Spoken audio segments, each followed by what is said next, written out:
नमः शिवाय गुरवे सच्चिदानन्दमूर्तये निष्प्रपञ्चाय शान्ताय निरालम्बाय तेजसे। हरिओम प्रभु जी, आज के इस अध्यात्म परिषद में आपका स्वागत है। आज अपरोक्षानुभूति पहले पाठ करेंगे चौथे मंत्र चौथे श्लोक से, फिर उसको समझने का प्रयत्न करेंगे। ब्रह्मादिस्थावरान्तेषु वैराग्यं विषयेष्वनु यथैव काकविष्ठायां वैराग्यं तद्धि निर्मलं नित्यमात्मस्वरूपं हि दृश्यं तद्विपरीतगम् एवं यो निश्चयः सम्यक् विवेको वस्तुनः स वै सदैव वासनात्यागः समोऽयमिति शब्दितः निग्रहो बाह्यवृत्तीनां दम इत्यभिधीयते। विषयेभ्यः परावृत्तिः परमोपरतिर्हि सा सहनं सर्वदुःखानां तितिक्षा सा शुभा मता। निगमाचार्यवाक्येषु भक्तिश्रद्धेति विश्रुता चितैकाग्र्यं तु संलक्ष्ये समाधानमिति स्मृतम्। अब तक क्या कहा कि ब्रह्मा से लेकर स्थावर विषयों पर्यंत राग रहितता होना उसको वैराग्य कहते हैं। मतलब साधन चतुष्टय का अब तक निरूपण किया गया। सबसे पहले वैराग्य, किसमें वैराग्य? छोटे से छोटी वस्तु जो हमारे सामने है, स्थावर स्थाणु, पेड़ का ठूंठ समझो खड़ा है, या तो कोई पत्थर का कंकड़ है, वहाँ से लेकर ब्रह्मा जी का पद मिले तब तक के विषयों के प्रति हमारा कोई राग न हो, उसको वैराग्य कहा। और फिर वैराग्य से विवेक प्राप्त होगा। नित्य आत्मस्वरूपम ही दृश्यम विपरीतगम। आत्मस्वरूप नित्य है और उससे विपरीत जो दृश्य स्वभाव वाला है वह निश्चय ही अनित्य है, जड़ है, वो उससे विपरीत है। मतलब यह नित्य है और यह अनित्य है। नित्यानित्य का विवेक ही विवेक कहलाता है। और हमेशा सदा के लिए वासनाओं का त्याग कर देना उसको सम कहते हैं। वासना मन में रहती है, मन मतलब कि विषयों के प्रति मन का जो आकर्षण है उसको मिटा देना, और विषयों के प्रति इंद्रियों का जो आकर्षण है उसे मिटा देने का नाम दम है। मन का आकर्षण मिटा देना सम है और इंद्रियों का आकर्षण मिटा देना दम है। और उस विषय से अपनी रति परावृत हो जाए, वापस मुड़ जाए, उसे अरति कहा, उपरति कहा। और सभी दुखों को जो कुदरती रूप से आते हैं हमारे जीवन में, जैसे धूप है, छांव है, ठंड है, गर्मी है, जो भी द्वंद्व रूप में हमारे जीवन में सुख दुख के रूप में आते हैं, उसको सहन कर लेना, कोई प्रतिकार किए बगैर, माने प्रसन्नता पूर्वक उसको स्वीकार कर लेना। मन में गांठ नहीं बांधना कि अरे हमें ही क्यों आता है, ये करना नहीं है। बस जो है सो है, ये ऐसे स्वीकार कर लेने का नाम तितिक्षा है। और शास्त्र एवं सदगुरु के वचनों पर, शास्त्र के वचन हमें सीधे सीधे समझ में नहीं आएंगे, सदगुरु हमें समझाएंगे। तो शास्त्र के वचन जो सदगुरु कह रहे हैं, उससे मुख से निसृत हो रहे हैं, उस पर पूरा पूरा विश्वास रखना, इसका नाम श्रद्धा है। और इन सभी बातों में चित्त की एकाग्रता टिकी रहे, चित्त चंचल न हो, विक्षिप्त न हो, उसी का नाम समाधान है। अब 9वें श्लोक में क्या कहते हैं? संसार बंधन विनिर्मुक्तः कथम में स्यात् कदा विधे इति या सुदृढ़ा बुद्धिः वक्तव्या सा मुमुक्षुता। ये साधन चतुष्टय की बात हो रही है। पहले के 3 साधन हुए।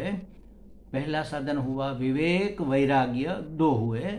इसमें पहले वैराग्य दिया है और जगह पहले विवेक दिया है। विवेक वैराग्य और फिर षट संपत्ति, सम दम आदि, जो हमने अभी देखी, सम दम उपरति तितिक्षा श्रद्धा और समाधान, ये सभी चीजें सम दमादि षटक संपत्ति में आती है। तो विवेक वैराग्य षट संपत्ति इतना होने के बाद अपने आप ही इस झंझट से मुक्त होने की इच्छा होगी। कैसी इच्छा होगी? संसार बंधन से मेरी मुक्ति कैसे होगी, कब होगी, ऐसी सुदृढ़ बुद्धि हो जाए। माने कि मन में लगन लग जाए कि कब छूटेंगे, कब छूटेंगे, कैसे छूटेंगे, कब छूटेंगे, कैसे छूटेंगे। तो संसार बंधन से मुक्त होने की इच्छा, इसी को कहते हैं मुमुक्षा। सामान्य इच्छा नहीं, बर्निंग डिजायर, भड़कती हुई, जलती हुई। जैसे महात्मा लोग उदाहरण देते हैं कि कोई एक महात्मा गंगा जी के किनारे बैठा था और कोई भक्त उसका डेली आता था हरिद्वार में महाराज जी की सेवा करने के लिए, सत्संग करने के लिए, और उसके आगे वो धूना लगा रहता था, लकड़ा जलता रहता था, धूना। तो महाराज जी बैठे रहते आत्मचिंतन में, धूना जलता रहता। वो आदमी आता, बात बात में पता चला कि महाराज जी को रसगुल्ला बहुत प्रिय है। तो एक दिन वह रसगुल्ला लेकर आ गया। महाराज खुश हो गए, करे वाह, आज तो रसगुल्ला तुम लेकर आए, ये तो मुझे बहुत पसंद है, बहुत प्रिय है। महाराज ने खुशी खुशी खा लिए। उसको लगा उस साधक को कि महाराज को जो पसंद है, जो उसे प्रिय है, यह हम देंगे तो महाराज प्रसन्न होंगे। तो ये सिलसिला बन गया। 1-2 दिन के बाद वो आता और रसगुल्ला लेकर आता, महाराज जी बैठे बैठे खा लेते। लेकिन एक दिन क्या हुआ कि वो रसगुल्ले का कुल्हड़ लेकर आ रहा था, तो महाराज जी भागे जा रहे थे। गंगा जी के किनारे बैठे थे, लेकिन गंगा जी का प्रवाह दूर था, बीच में खुला मैदान था।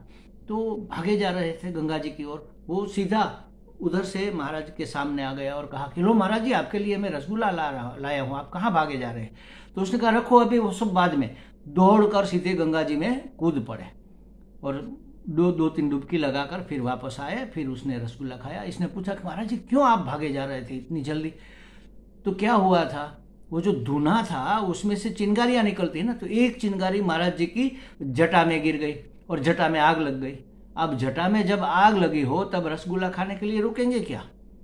भागे जाएंगे, सीधा धबाक करके गंगा जी में डुबकी लगा देंगे। बस जैसे जटा में आग लगी हो, ऐसी अंदर से इच्छा की आग लग जाए कि अरे इस समस्याओं से मैं कब छूटूंगा, इस दुख से मैं कब छूटूंगा, इस पराधीनता से मैं कब कैसे छूटूंगा, ऐसी इच्छा, तीव्र इच्छा हो जाए, तो उसी को कहते हैं मुमुक्षा। विवेकानंद की भी बात आती है कभी कभी। एक बार विवेकानंद हर जगह पूछते थे कि आपने भगवान देखा है क्या, आप मुझे दिखा सकते हैं क्या? कोई भी महात्मा मिले ये उसको पूछते थे। एक बार रामकृष्ण परमहंस जी के पास पहुंचे, उसने उसकी बातें सुनी, सत्संग सुना, फिर रुके और पूछा कि महाराज जी आपने भगवान देखे?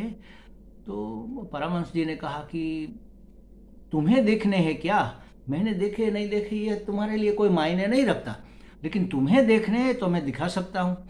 तो उसने कहा हाँ मुझे देखने हैं। तो क्या ऐसा करो, चलो मेरे साथ पहले गंगा स्नान कर लेते हैं, फिर बात करेंगे। तो गए दोनों, गंगा जी में डुबकी लगाई, परमहंस जी ने डुबकी लगाई, फिर विवेकानंद जी ने डुबकी लगाई। जैसी डुबकी लगाई तो परमहंस जी ने उसका सर दबा दिया पानी में। विवेकानंद जी अंदर छटपटा रहे हैं पानी में सांस लेने के लिए। इतनी जोर से उन्होंने फिर ऐसे सर निकाला, जितना जोर था सब इकट्ठा करके हा हा करने लगे और कहा कि महाराज जी क्या कर रहे हैं आप, क्या हमें मार डालना चाहते? तो उसने कहा नहीं, तुम जब अंदर थे, मैं दबाया हुआ था, तब तुम्हें क्या इच्छा हो रही थी? तो उसने कहा कि किसी तरह से मैं एक सांस ले लूं, बस मर नहीं जाऊं, मुझे मैं एक सांस ले लूं। जितना जोर था लगाकर मैं ऊपर आ गया। बस वैसी परिस्थिति भगवान को जानने की जब हो जाए कि किसी तरह मैं भगवान को जान लूं, बस एक बार भगवान का दर्शन मिल जाए तो मिल जाएंगे। कैसे मिले, कैसे मिले, कैसे मिले, कैसे मिले, कैसे मिले? तो मिल जाएंगे। तो ये है मुमुक्षा। ऐसी मुक्त होने की इच्छा को मुमुक्षा कहते हैं। अब इस श्लोक को एक एक चरण को जरा उसके शब्दार्थ के रूप में देख लेते हैं। विधे माने हे विधाता, हे विभो, हे प्रभु। विधे संसार बंधनात् विनिर्मुक्त कथम स्यात् कदा स्यात्। संसार बंधन से कथम स्यात् कैसे मुक्ति होगी, और कदा स्यात् कब मुक्ति होगी। इस संसार बंधन से कब और कैसे मुक्ति मिलेगी। इति या सुदृढ़ा बुद्धि, ऐसी जो सुदृढ़ बुद्धि है, दृढ़ तो ठीक है, डिगे नहीं, लेकिन सुदृढ़, किसी हाल में न डिगे। हमें तो बस मुक्ति ही चाहिए, हमें इन सब झंझटों से छूटना ही छूटना है, इस संसार बंधन से मुक्ति चाहिए ही चाहिए। इसको कहते हैं सुदृढ़। ऐसी मति जब हो जाए, ऐसी जो सुदृढ़ मति बुद्धि हो जाए, सा मुमुक्षुता वक्तव्या, उसे मुमुक्षा कहते हैं। संसार जिसे बंधन रूप लगे, तब छूटने की इच्छा होगी। हमें तो लगता ही नहीं बंधन रूप। देखो, मुमुक्षा माने इच्छा। क्या इच्छा होती है? संसार बंधन से छूटने की। हमें क्या संसार बंधन रूप लगता है? अरे बड़ी मौज है महाराज, कहाँ बंधन है। हमारे एक साधक थे, अभी है भी,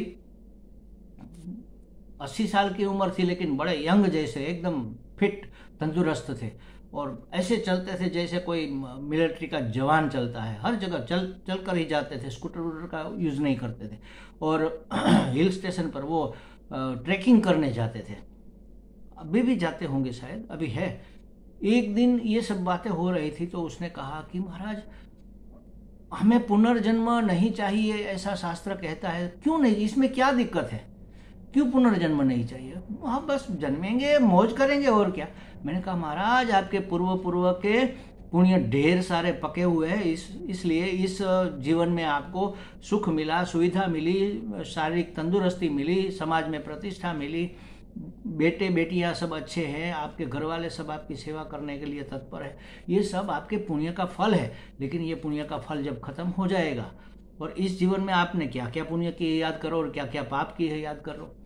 उसका फल जब आएगा, तब दुख का पता चलेगा, और तब पराधीनता का पता चलेगा, और तब ये बंधन आपको पता चलेगा। तो महाराज, ये हमारे जीवन में अगर नहीं है, तो भी दूसरों को देखकर तो हम सोच सकते हैं कि अरे ये जिंदगी बार बार जन्मना मरना और इसी बंधन में पड़े रहना, ये ठीक नहीं है। ये भ्रम को हमें दूर करना है। वास्तविकता क्या है, ये हमें जानना है। तो संसार जिसे बंधन रूप लगे, और इस बंधन से कैसे छूटे, कब छूटे, कैसे छूटे, कब छूटे, ऐसी सुदृढ़ बुद्धि हो जाए, तो उस ऐसी इच्छा को, ऐसी सुदृढ़ बुद्धि को ही मुमुक्षा कहते हैं। तो संसार बंधन रूप लगना चाहिए। हमें तो बंधन रूप ही नहीं लग रहा है। किसको लग रहा है कि संसार बंधन रूप है? किसको लग रहा है संसार दुख रूप है? वास्तव में संसार दुख रूप है, बंधन रूप है, बोझ रूप है, त्रास रूप है, मृत्यु रूप है। हर क्षण हम किसी न किसी को मरते देखते हैं। और इस कोविड के काल में तो देखो, किसी का कुछ पता नहीं, आज मिले थे कल नहीं भी हो सकते हैं। तो ऐसे मिथ्या संसार से जब छूटने की इच्छा होती है, तब उस इच्छा को मुमुक्षा कहते हैं। और तब वह व्यक्ति मोक्ष के लिए, मुक्ति के लिए अग्रसर होता है। तब तक तो वो खोज ही नहीं करेगा ना, इससे कैसे छूटे, क्योंकि छूटने का मन ही नहीं है, उसको लगता ही नहीं है बंधन है। अगर आप सोचोगे कितनी पराधीनता है, अपने मन से, अपने विकारों से पराधीन है, संसार के बंधनों में बंधे हैं, कुछ कर नहीं सकते, अपनी इच्छा के अनुसार कहीं आ जाना है तो कितने बंधन है, कितनी पराधीनता है। कुछ भी करने के लिए किसी न किसी का तो सहारा लेना ही पड़ता है। और किसी की सहायता मांगना माने अपनी स्वतंत्रता बेच देना और पराधीनता खरीद लेना। ये पराधीनता अगर हमें लगेगी, ये हमें बंधन लगेगा, ये हमें बोझ लगेगा, ये हमें दुख लगेगा, इसका त्रास होगा मन में, तो इससे छूटने की इच्छा होगी। तो ऐसी इच्छा को मुमुक्षा कहते हैं। मुमुक्षा माने मोक्ष की, मुक्ति की अदम्य इच्छा, तीव्र इच्छा, अदम्य, जिसको दबाया नहीं जा सके। बर्निंग डिजायर, जिसको इंग्लिश में कहते हैं, बर्निंग डिजायर ऑफ लिबरेशन, स्वतंत्र होने की, मुक्त होने की। पहले विवेक, वैराग्य, शमदम आदि संपत्ति प्राप्त कर ली, लेकिन मोक्ष की इच्छा ही न हुई तो फिर ये सब साधन व्यर्थ हो गए। लेकिन ऐसा होता नहीं। विवेक, वैराग्य, समाधि, संपत्ति अर्जित करने के बाद मोक्ष की इच्छा होती ही है। जिज्ञासा भी होती है, मुमुक्षा भी होती है। मुमुक्षा माने मुक्त होने की इच्छा। अब जिज्ञासा होगी कि कैसे मुक्त हुआ जाए, कौन है परमात्मा, कौन है नियामक, कौन है संचालक, ये सब जानने की इच्छा होगी। मैं कौन हूँ, जगत क्या है, जीव क्या है, ये सब जानने की इच्छा होना, वह है जिज्ञासा। तो मोक्ष की इच्छा होती है, मोक्ष की इच्छा और जिज्ञासा होगी ही होगी जब आगे के साधन को आप संपन्न कर लोगे। मोक्ष की अदम्य इच्छा जागृत हो जाए तब मानना कि अंतःकरण शुद्ध हुआ। मतलब आगे के तीनों साधन संपन्न हो जाए, उसी को अंतःकरण शुद्धि कहते हैं। अंतःकरण शुद्धि के बगैर हमें परम तत्व की प्राप्ति, अखंड आनंद की प्राप्ति, परिपूर्णता की प्राप्ति नहीं हो सकती। मुक्ति, सर्वतंत्र स्वतंत्र हम तब तक नहीं होंगे जब तक हमारा अंतःकरण शुद्ध न हो। और अंतःकरण शुद्ध हुआ कि नहीं, कितना शुद्ध हुआ, कैसे समझा जाए इसको? तो विवेक जगा है पूरा पूरा और टिका भी है, वैराग्य जगा है पूरा पूरा और सुदृढ़ है, फिर समदमादि षटक संपत्ति अर्जित हुई है, हमारे मन की वासनाएं खत्म हुई है कि नहीं, हमारी इंद्रियों की वासना खत्म हुई है कि नहीं, हमारा मन स्थिर हुआ है कि नहीं, हमें इस सांसारिक विषयों से उपरति हुई कि नहीं। ये सब देखने के बाद, ये सब होने के बाद जो इच्छा होती है वह मुमुक्षा कहलाती है। ये सब होना माने अंतःकरण शुद्धि, राग द्वेष से निवृत्ति। विवेक, वैराग्य और समदमादि संपत्ति प्राप्त जब होगी तो अंतःकरण शुद्ध हो जाएगा। अंतःकरण शुद्धि का यही मापदंड है। मोक्ष की इच्छा कब होगी? जब अंतःकरण शुद्धि होगी। और अंतःकरण शुद्धि कब होगी? जब समदमादि संपत्ति, शब्दमादि तक की संपत्ति हम अर्जित कर लेंगे, तब मोक्ष की इच्छा होगी। लेकिन महाराज, सबको मोक्ष की इच्छा क्यों नहीं होती? क्योंकि सबका अंतःकरण शुद्ध नहीं है। बंधन ही नहीं लगता तो छूटेंगे कैसे? छूटने की इच्छा ही कैसे करेंगे? वास्तव में तो सबको मोक्ष की इच्छा होनी चाहिए और होती ही भी है, लेकिन वह कहाँ जानते हैं कि ये इच्छा मोक्ष की है।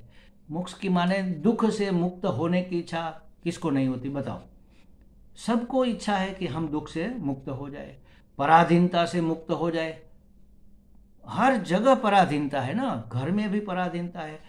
कहीं बाहर जाना है, कुछ करना है, कुछ लेना है, कुछ देना है, तो घर वालों की परमिशन चाहिए, माता पिता की परमिशन चाहिए। अगर शादीशुदा है तो बीवी और पति और पत्नी की परस्पर की परमिशन चाहिए। अरे आपने मुझे बताया भी नहीं और ये कर दिया। अरे क्या बताता, हर कदम तुम्हें बताकर थोड़ी लिया जाता है। नहीं, आप तो अब हमें कुछ बताते ही नहीं। हो गया बेड़ा पार, बेड़ा गर्क हो गया महाराज। तो ये पराधीनता, कुछ भी करना है, ये समाज के नियम, संसार के नियम, राष्ट्र के नियम, ये सब विधि विधान अच्छा है, हमारे उद्धार के लिए है, लेकिन ये हमें पराधीन लगते हैं। क्यों? क्योंकि हमारी कुछ न कुछ अपेक्षा रहती है, कुछ चाहिए, तो उसके बदले में हमें कुछ बंधन को स्वीकार करना पड़ेगा। और चाहिए क्यों? क्योंकि हम अपने आप को अपूर्ण मानते हैं। अपूर्ण क्यों मानते हैं? क्योंकि हम अज्ञानी हैं, हम जानते नहीं है कि वास्तव में हम तो पूर्ण है, सुख स्वरूप है, आनंद स्वरूप है। तो इसलिए इस अज्ञान नाम के सबसे बड़ा रोग तो अज्ञान ही है। इससे छूटने के लिए हमें विवेक करना होगा, तब वैराग्य पैदा होगा। विवेक वैराग्य आते ही मन शांत हो जाएगा, मन की वासनाएं धीरे धीरे निवृत्त होने लगेगी। फिर इंद्रियों की वासनाओं को हम कंट्रोल करेंगे और फिर एकाग्रता, उपरति, तितिक्षा, ये सब गुण आते जाएंगे। तब कहा जाएगा कि मन माने अंतःकरण शुद्ध हुआ, और तब मुमुक्षा, मोक्ष की इच्छा जागृत होगी। सबको नहीं होती। क्यों नहीं होती? तो देखो, एक बहुत अच्छी बात एक महात्मा ने कही है, काम में बंधन अभिष्ट है, काम की प्राप्ति के लिए बंधन स्वीकार करना पड़ेगा। धर्म और अर्थ की प्राप्ति के लिए भी बंधन स्वीकार करना पड़ेगा। लेकिन मोक्ष की प्राप्ति के लिए किसी का बंधन नहीं, उसी का नाम तो मोक्ष है। तो महाराज, अगर कोई हमसे 5 रुपया भी छीन ले तो हमें कितना दुख होता है, अरे इसने हमारे 5 रुपये छीन लिए। पैसे की चाहे कोई कीमत हो या ना हो, कितनी बड़ी रकम है ये महत्वपूर्ण नहीं, लेकिन हमसे छीन लिए और खुले आम छीन लिए। कोई कुछ करने वाला नहीं है, कोई नियम नहीं है, कोई कायदा नहीं है, कोई कानून नहीं है, ऐसे थोड़े ही चलता है। तो अगर कोई हमसे 5 रुपये भी छीन ले तो भी हमें अच्छा नहीं लगता, बहुत बुरा लगता है, इतना दुख होता है।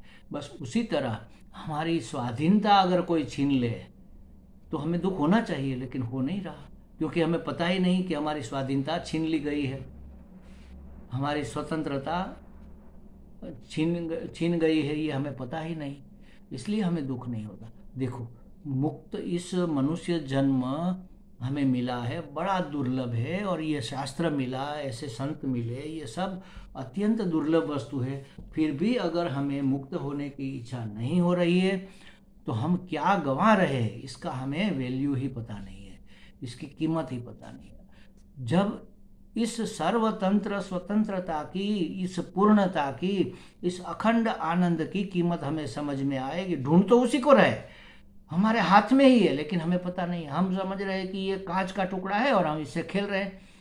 ये कांच का टुकड़ा नहीं है महाराज, ये तो अमूल्य हीरा है। जब पता चलेगा कि बच्चे के हाथ में कांच का टुकड़ा नहीं है, अमूल्य हीरा है, तब क्या करेगा उसकी माँ, उसका पिता क्या करेगा? उस अमूल्य हीरे को लेकर कहीं छुपा देंगे, संभाल कर रख देंगे, डिब्बी में रख देंगे, डिब्बी में रखकर तिजोरी में रख देंगे। ये तो लाखों करोड़ों का हीरा है, ये ऐसे गंवा नहीं सकते। ये कहीं खो जाएगा तो फिर क्या होगा? इसकी इतनी कीमत है, इसका इतना मूल्य है कि उसके पीछे मन लगा रहता है, तिजोरी में बंद रहता है, बार बार खोल कर देख लेते हैं, है तो सही, कोई ले तो नहीं गया, कोई लूट तो नहीं गया।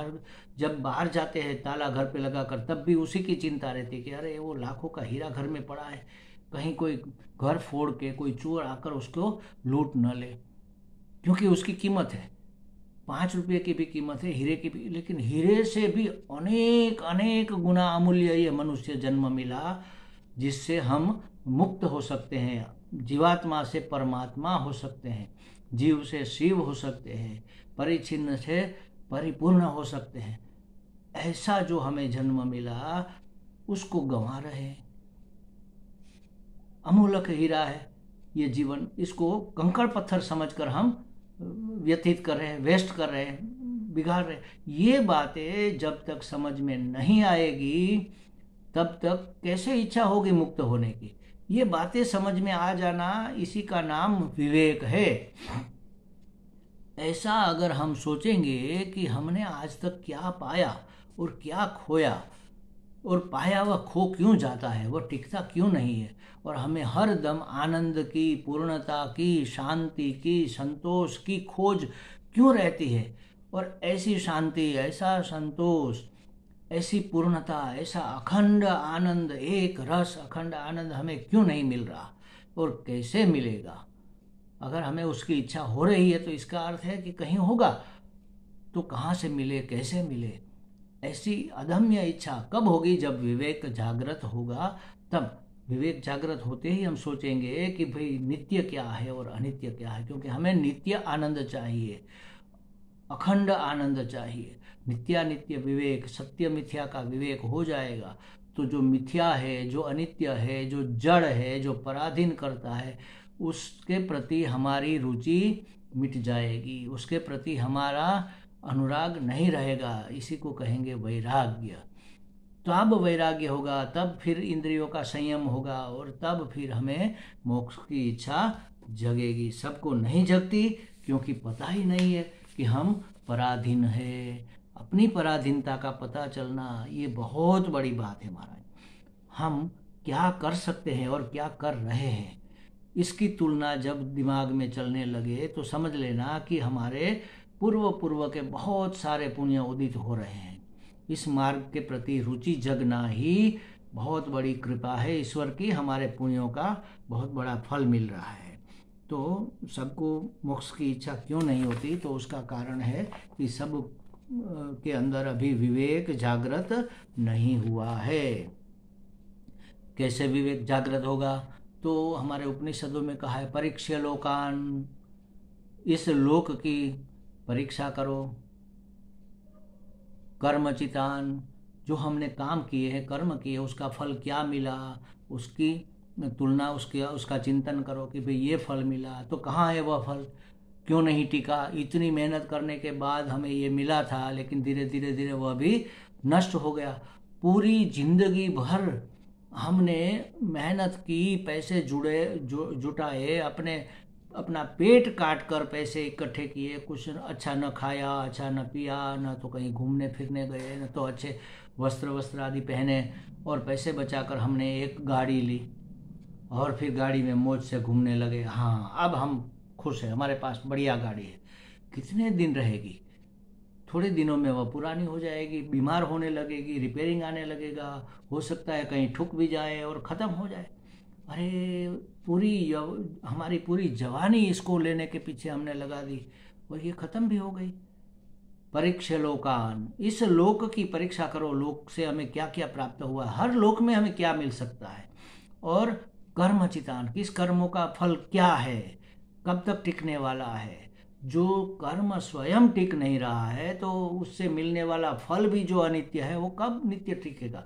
ऐसा चिंतन करने से विवेक जगता है। जब विवेक जगता है तब वैराग्य आता है। विवेक परिपक्व होता है तब वैराग्य पैदा होता है। परिपक्व होता है माने हम ठीक ठीक से समझ लेंगे कि ये काम की चीज नहीं है, तो उसके प्रति हमारी रुचि खत्म हो जाएगी, उसी का नाम वैराग्य है। तो ये विवेक वैराग्य जब तक नहीं जगेंगे तब तक तीव्र मुमुक्षा, वैसे मुमुक्षा का अर्थ ही तीव्र इच्छा है, तीव्र मुमुक्षा, दृढ़मति हमारी नहीं होगी। विवेक, वैराग्य, षटक संपत्ति और मुमुक्षा, मुमुक्षा जागृत क्यों नहीं होती, इसके बारे में और भी बातें हम अगली बार देखेंगे। ओम पूर्णमदः पूर्णमिदं पूर्णात् पूर्णमुदच्यते पूर्णस्य पूर्णमादाय पूर्णमेवावशिष्यते। ओम शांति शांति शांति।